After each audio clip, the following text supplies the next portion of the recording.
Hey guys, today we're going to talk about all my little tips and tricks for doing a craft fair or market, or maybe even I'll get into Artist Alley.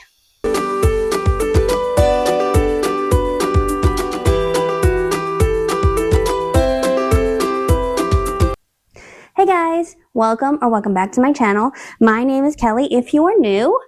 Today we're going to get into market tips and tricks. So I've been doing markets for 2 or 3 years. So I started out just doing like one here or there just to get my feet wet at little, like really small markets. Last year was my first market season that I tried to go. I get into as many markets as I could.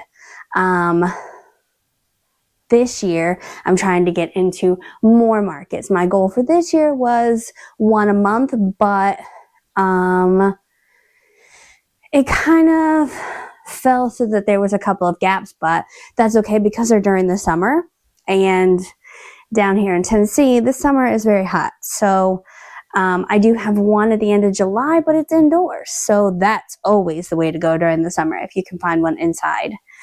As of right now, I have 3 on the books, but the applications for the other ones don't come out until the summer. So I'm not too worried about that. I have to count in my book. I have at least like 5 more that I want to try and get into. And there were ones for the spring that I applied for and didn't get into, and that's okay. You keep trying, oh, well, that one doesn't work out. And even if you go to a market and you're like, this one was not worth it, at least you tried. You never know unless you try. And sometimes you go to a market and that you think is great, and one year it's crap. People don't show up and things like that. So you just keep trying. That is tip number 1. Just keep trying. Don't be the hardest part is getting out there, filling out the application, and committing to that market. That's really the hardest part. For me, I have found that that's the hardest part. It's just, okay, do I want to spend this money to do this market to potentially sell my stuff? And if you're just getting started or you're just starting to think about it, that can be a really daunting task, because is my stuff good enough?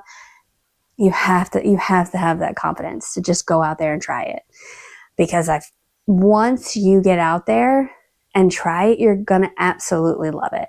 I myself am a really big introvert, so doing markets is a really big deal for me. I have a really hard time talking to people and going out and doing social things. I would much rather be in my little cozy spot crocheting and then have somebody else go. But it's important for me to get out there, show my face, and see how people are reacting to my stuff.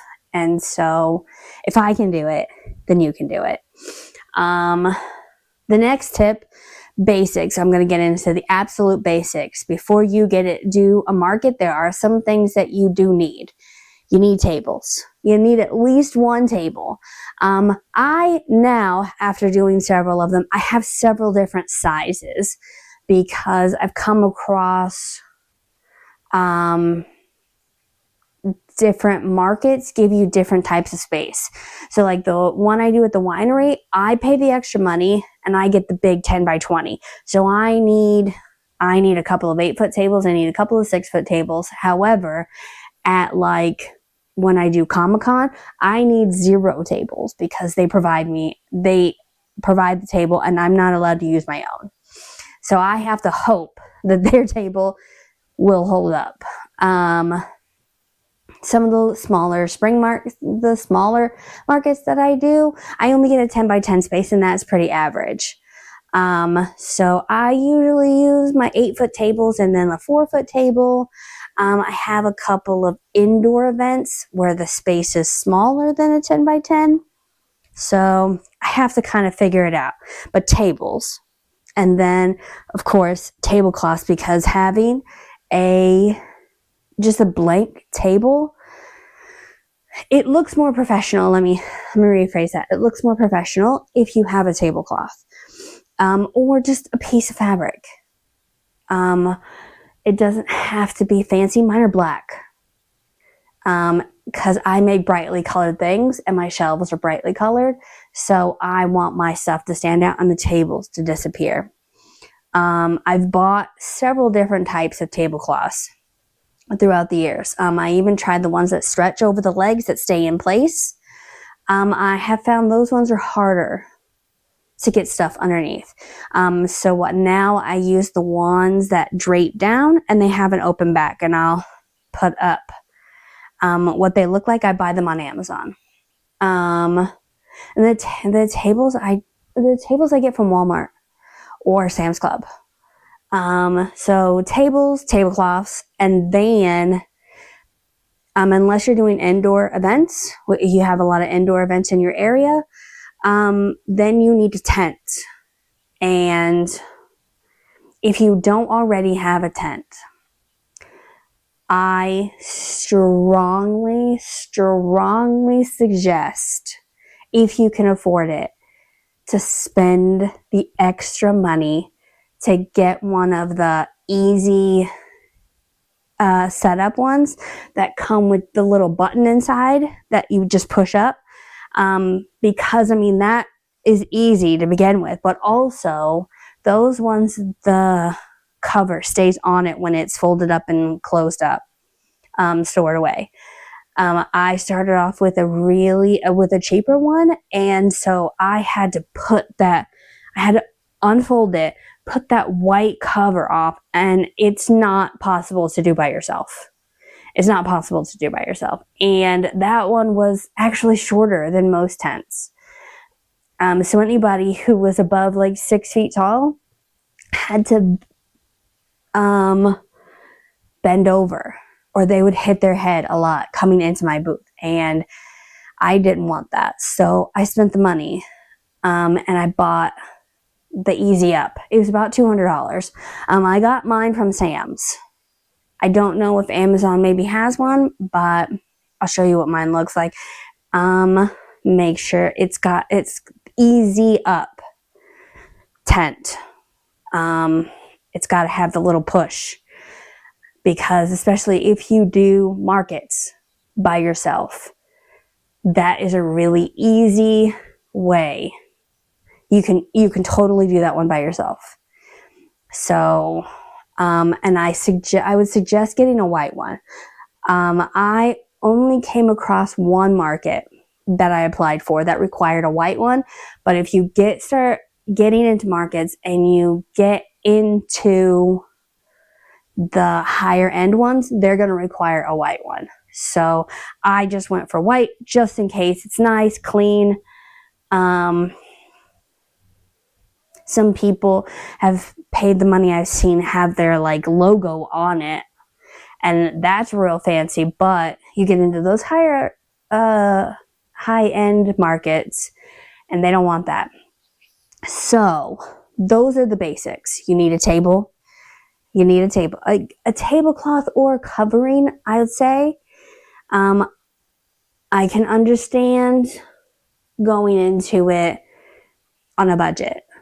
So there's a few things that you need to invest in. If you can only afford one table, just get one table. That's fine. If it's only 4 feet, that's fine.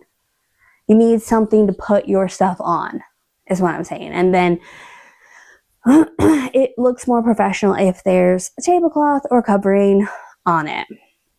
And then, like I said, the tent. You do outside events. You need the tent.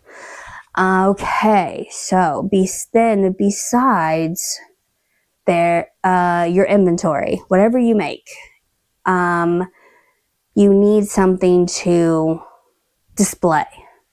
So I make plushies. So I've seen a lot of people use the wire shelving, or the cloth version of that. I've seen a lot of people use just like the wooden craft milk crates, and they just stack those. So the best thing to do is to stack it. My husband is a woodworker, so he makes mine tiered. And this year we're using metal shelves, and he's made shelves to hook onto mine, and I'll post pictures of both.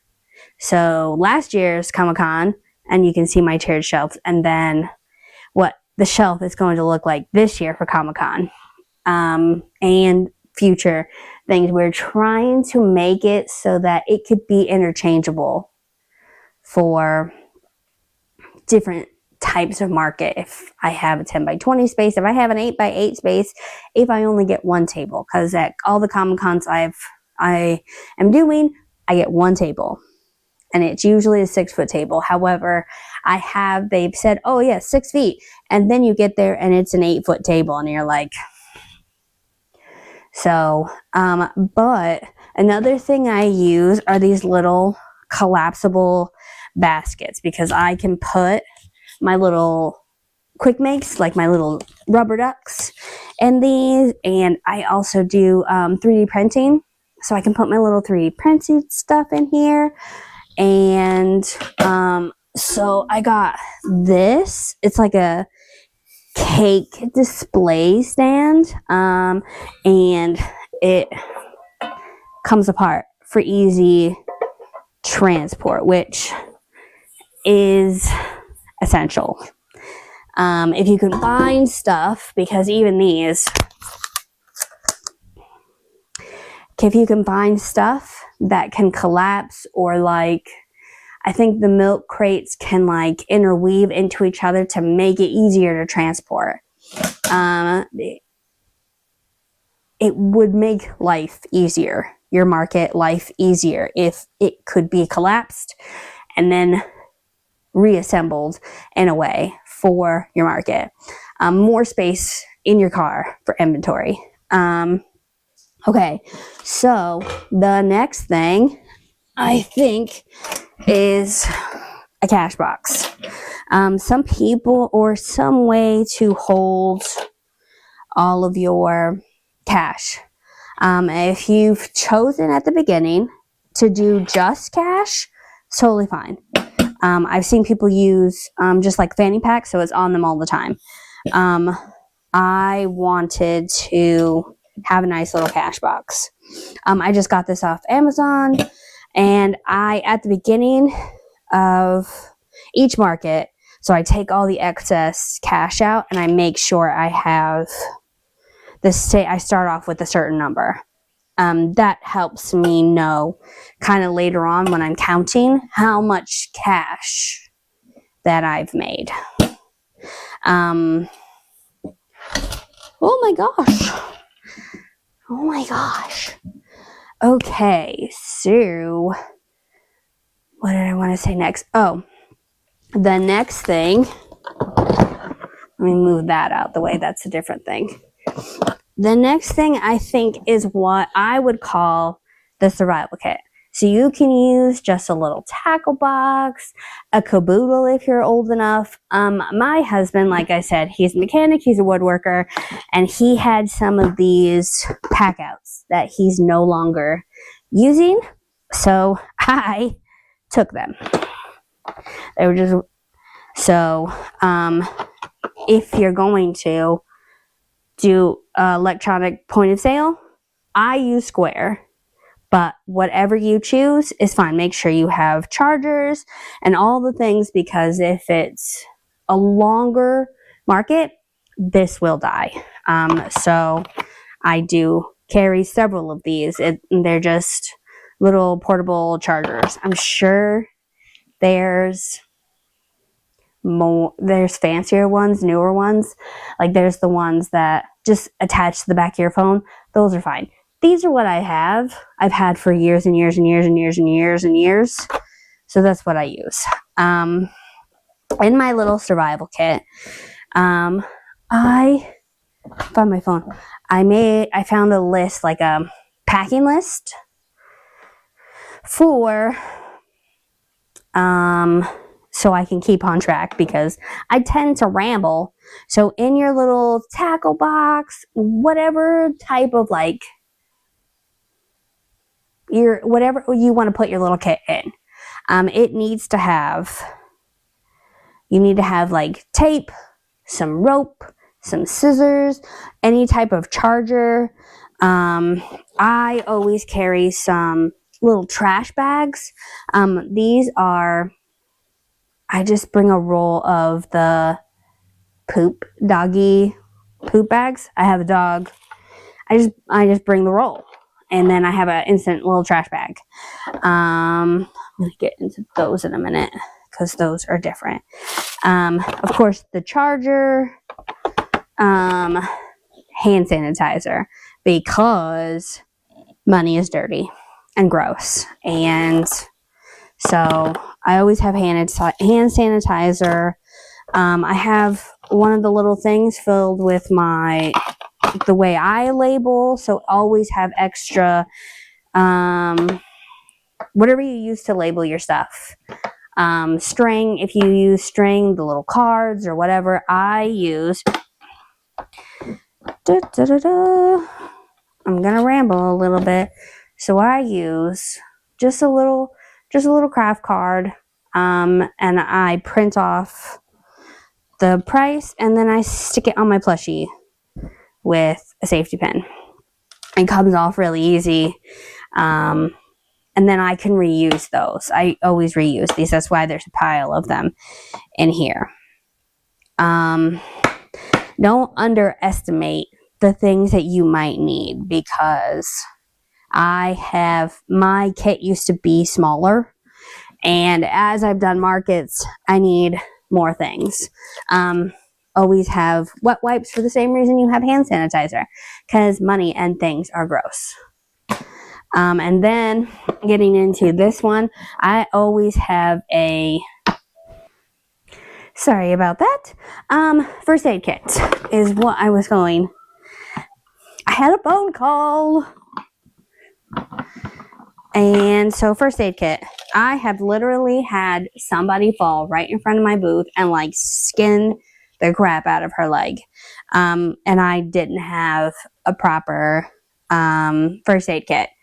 I only had like the bandages in my purse, and that was no bueno. So I always have the little antiseptic wipes and the little antibiotic ointment, more hand sanitizer, because like I said, people are gross. It's probably part of my introvert to say people are gross, but their money is gross, and they wrap. Let me rephrase that. I have a bunch of different size bandages and things.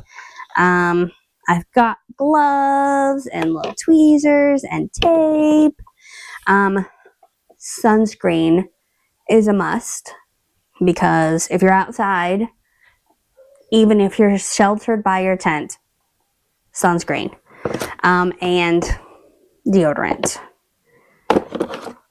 It's hot, you're moving, you're doing stuff, and that's another sunscreen. I get a lot of headaches, so I always have some headache medicine. I also have a very sensitive stomach, so I have all the things for my sensitive stomach. And then water. Water. Drinking water is a hard thing for me anyway, but like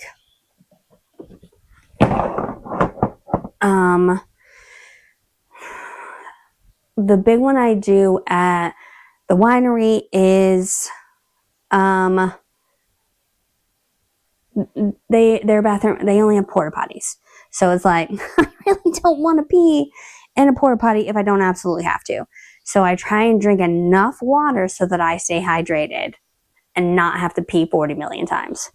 Another thing that I don't know why the sunscreen triggered the thought in my head weights. You need something to weight your tent down. A lot of times the weights that come with the tents aren't enough. So unfortunately, you have to experiment with your area because it could be more or less. And one year you could be at the very same market on the exact same day. The wind is fine and you don't need anything else. The next one, the wind will pick your tent up and take it away. So I have a couple of different size weights for various different things. Those are just me. My husband has made mine. So he's got PVC pipes, different size PVC pipes with sand in it. So if that works for you, that's great. If the little weights, depending on your area, if the little weights work for you, that's fantastic. The next thing I think that it's important for you to have is signs. A sign, invest in a good sign for your business. It doesn't matter how big it is. It doesn't have to be fancy and all these things. So I'll show you mine. It's the same picture as my last year's Comicon. It fits the whole table, but I also have a little one because you never know what kind of things. And then the next thing is business cards, because some people, they come to the markets and they don't want to buy that moment, but they want to remember who you are.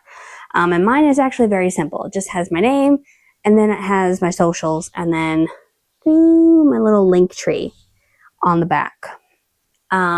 So very simple. I get my signs and my business cards and everything through Vistaprint. And I design it myself. It's just, this is my logo. And so very simple. It doesn't have to be, things don't have to be fancy. Things don't have to be extravagant. You can get a pack of these for like 20 bucks.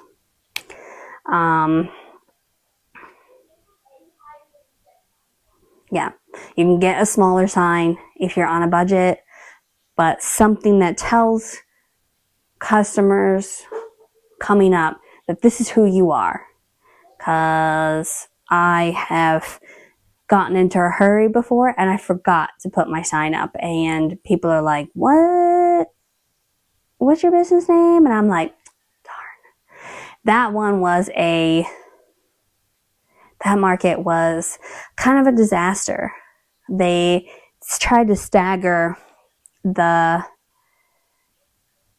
setup times for the people, and my setup time started at 8:30 and the thing started at 10, and I was like, that's okay. My setup is quick and easy enough. I can do it in an hour and a half. And then the people before me hadn't moved out of the way, and so I actually only got 45 minutes to set up my stuff. So everything was mislabeled and I didn't have half the things out that I wanted. It was disorganized, and it took probably half the event for me to kind of, but when you get into bigger events, once it starts, it's like a constant thing, and you don't even know. I always bring a chair. I always just have like a camping chair, but I almost never sit. And so I'm really nervous about this year. I'm doing GalaxyCon in Nashville, and it's 3 days. And so it's the first time I've done a 3-day event. And so not sitting for 3 days makes me nervous. But like I said, it goes by really fast. So it'll be okay. We'll make it work. So the last thing I think that is essential for doing a market is snacks. Water, snacks. A lot of the markets I do have lots of food trucks and stuff like that, but they're really hard. Really, really hard to get to. I personally do not like to leave my booth, and that's an unfortunate thing for me because I don't get to go and visit the other people. If you're an extrovert and you like to see people, take time. Especially if you have a helper, take time, go visit the other vendors and see what they have to sell, become friends, and then you're building a community. I'm working on that. That is really hard for me. So I stick in my little cubby hole because just talking to the customers drains a lot of my social battery. But, oh, I'm so sorry. I tried to adjust it and I messed it up. Yeah, I always bring like a little cooler and a fan because it can get hot. You think October won't be so hot? October can be hot. All the people, October can be hot. So a fan if you can manage it. Snacks, just so you don't spend 10 hours with nothing in your stomach, because you'll be ready to pass out by the end of it. It is a marathon, not a sprint. So I think that's it. If you do markets and I have forgotten something, please put it in the comments. These are the tips and things that I use for my markets to help me. I don't want to say success, because that's not what makes your products and your engagement is what makes your sales. I've seen plenty of people have only one table, no tablecloth, and they sell out. So I feel like I've forgotten things, but like I said, if you do markets and you've thought of and I've forgotten something, please put it in the comments. We're all here to learn together and be better together, building a community. And so, yeah, if you like this video, give it a thumbs up. Don't forget to go and hit the subscribe button. I post a lot of my plushies and my market stuff over on Instagram. So that is also in the description. If you go over there, then you can see all my stuff over there too. And we'll see you next time. Bye.